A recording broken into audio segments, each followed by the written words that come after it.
here, I'm going to cut to the chase. So here are the things you don't want to say. If you say them, it's going to diminish your credibility. It's going to create a perception that may be negative at the minimum and damaging at the most. The first thing that I do when I coach women in leadership, particularly if they're like, oh my God, I'm going to lose my job. I need to retain you for at least a month, if not 6. I'm like, okay, that's fine. The first thing I do in session 1, if not session 2, is I pull their emails. I say, print them all and send them to me. Do not forward them from work. I need to say, what are you saying in your emails? And I can always find it in the emails. So she's doing it in the emails. She's probably doing it verbally too. And these are some of the things that we do. So the first thing that they do is sometimes women will, in the vein of trying to be collaborative, they will ask for permission to speak.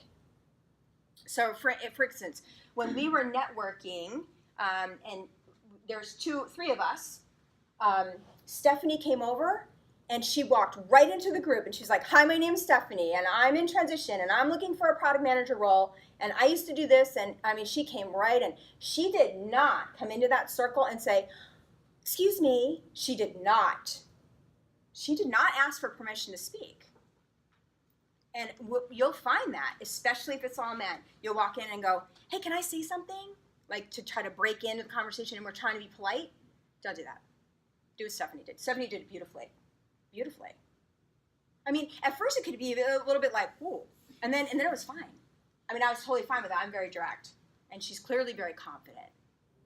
So, I mean, I hope I was very welcoming and kind. You were.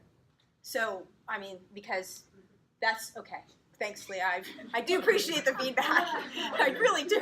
So, but I was not offended by her directness. But do you see what I mean? Yeah, but do you see what I mean? So that's what I mean. So if you see that, you now Stephanie's like, bam, I'm in the room. Like, I don't know that that's your style. Like, she's totally bam. You may not be bam. You don't have to be bam. But you wanna get in. You know what I mean? You want to get in there.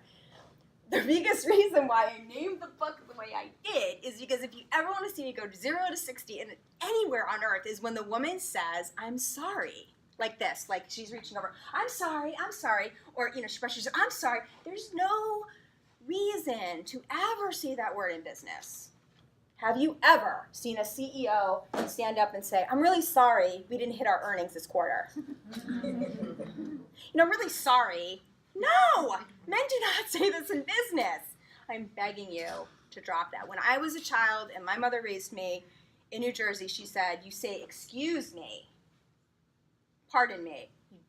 I was taught, don't say I'm sorry. So my whole life, but I was in Starbucks today and somebody, oh, I'm sorry. I'm like, yes, you are. Stop saying that. Stop saying that. It's like the most ridiculous thing that we say. And I'm telling you, you have a pattern of saying that.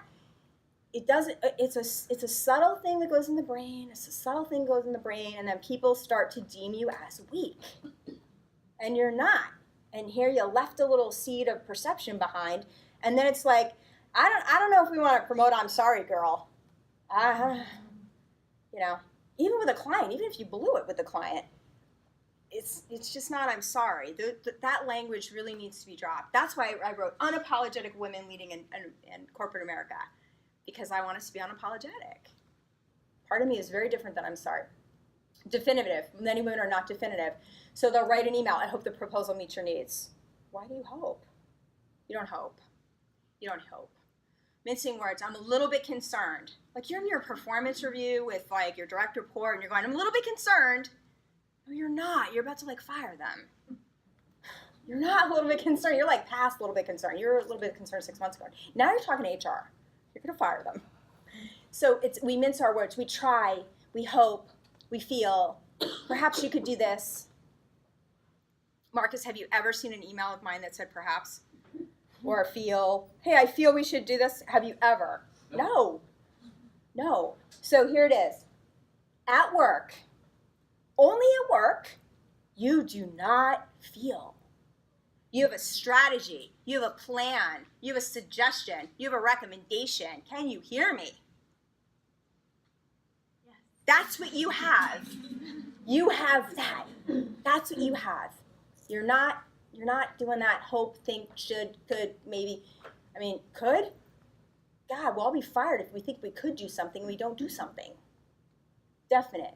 Men understand this. Men understand this language. This is how they talk.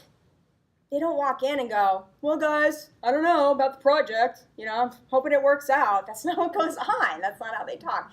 You don't have to mirror them and be them, but you want to think about how, like the subtle words, because it's going to leave behind a perception. So what are you really conveying there? Women also will ask questions when they know the answers to them. Do you think this is right? Is this okay?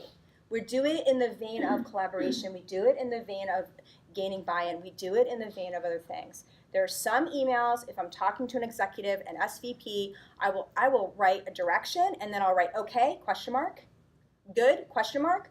He's an SVP. I do need his buy-in. It's disrespectful due to his pay grade and his title and what he has accomplished that I don't act a little bit, God forbid I say this, submissive. But let me tell you, not all emails are like that. Most aren't. It's, we need to do this. I'll call you. Now that's also my style, right? This I will tell you, the words we, us, team, consistently used in any email will never get you in trouble and will probably get you promoted and recognized if you use them consistently. Never I, me, you. Never.